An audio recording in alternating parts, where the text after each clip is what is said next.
paosan cariyos cerkak kanthi irah-irahan tiba gara-gara hengset. Esuk-esuk Bagas mutusake olahraga nganggo sepeda ontel sing wis tuwa nanging isih gelem laku. Disambi goes, Bagas nganggo hengset lan ngrungokake lagu EDM banter banget nganti tangane melu-melu goyang. Wah, enake pol iki, pikire Bagas, sok gaya koyok DJ nanging versi lagi numpak beda.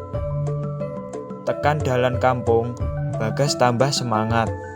Dheweke ora nyadar nek ana buah manten ing pinggir dalan, lengkap karo dekorasi balon warna-warni. Bagas ngibing sak karepe, sirah goyang, pundak goyang, sikil ngeblak-ngebluk. Dadak balone metu ing dalan.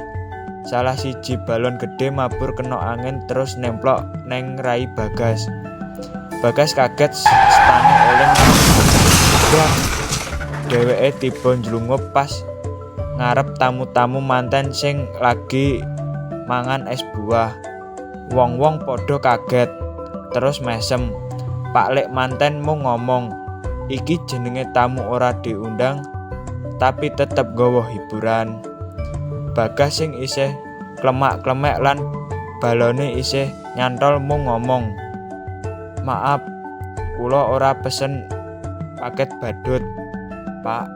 Tamu-tamu langsung padha ngguyu bareng-bareng.